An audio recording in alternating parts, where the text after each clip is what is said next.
ചില ചെറുപ്പക്കാര്, ചില യുവതികളെ കുറിച്ചൊക്കെ രക്ഷിതാക്കൾ കൂട്ടി വന്നിട്ട് ചില പരാതി പറയുകയാണ്. എത്രയോ അനുഭവങ്ങൾ.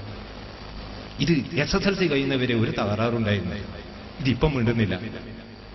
അല്ലെങ്കിൽ ഇപ്പൊ ഇത് ആളുകളെ കൂട്ടത്തിൽ നിന്ന് ചെയ്യാൻ പറ്റാത്ത കാര്യങ്ങൾ ചെയ്യുന്നു. ഡിഗ്രി പാസ്സാകുന്നവരെ ഇതിന് ഒരു കുറവും ഉണ്ടായിരുന്നില്ല. അങ്ങനെയൊക്കെ പറഞ്ഞിട്ട് കേസ് പറഞ്ഞപ്പോൾ ഞങ്ങളിങ്ങനെ പരിശോധിച്ച് നോക്കുമ്പോൾ ഇത് ഒറ്റക്കാണ് അറയിൽ ഒരു റൂമിൽ താമസിക്കൽ. ആ റൂമിൽ കട്ടിലിന്റെ അടിയിൽ നിന്നൊക്കെ ചില കുപ്പികൾ ലഭിച്ചിട്ടുണ്ട്. മൊബൈൽ ഫോൺ കയ്യിൽ നിന്ന് വെക്കാറില്ല. ഇതൊക്കെ കേട്ട് നോക്കുമ്പോൾ വളരെ പേടി തോന്നുന്നു. അള്ളാഹു കാക്കട്ടെ, ഈ സമുദായത്തെ അള്ളാഹു കാക്കട്ടെ, നമ്മുടെ ചെറുപ്പക്കാരെ മക്കളെ അള്ളാഹു കാക്കട്ടെ.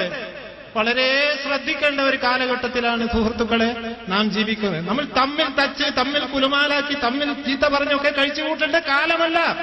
എല്ലാ അഭിപ്രായ വ്യത്യാസങ്ങളും നിർത്തിവെച്ചുകൊണ്ട് മൂമിനുകൾ ഒറ്റക്കെട്ടായി നിലകൊള്ളണം. ഓരോ മഹല്ലത്തുകളും വളരെ സജീവമാകണം. അല്ലെങ്കിൽ നമ്മുടെ മക്കളായി, നമ്മുടെ യുവാക്കൾ നമ്മുടെ കയ്യിൽ പോയി പോകും, നഷ്ടപ്പെട്ടു പോകും. ഈ സമുദായം ഒന്നുമല്ലാത്തതായി മാറിപ്പോകും. വളരെ സൂക്ഷിക്കണം. ആ ഹദീസിൽ പറഞ്ഞ ചില കാര്യങ്ങൾ, അത് നിസ്കരിക്കും, നോമ്പ് നോക്കും, അത്ഭുതപ്പെട്ടു പോകും. ഒരു നാട്ടിൽ നിന്ന് രാവിലെ ചില യുവാക്കൾ സ്വബഹി നിസ്കരിച്ചിട്ട് പോവുകയാണ്. പോകുമ്പോ ഹൗദിൽ നിന്ന് ചില കുപ്പികൾ എടുത്തിട്ട് പോകുന്നു. നോക്കുമ്പോ തണുപ്പിക്കാൻ വേണ്ടി വെച്ചതാണ്. ഏത് കുപ്പി എന്ന് പറയേണ്ടതില്ലല്ലോ.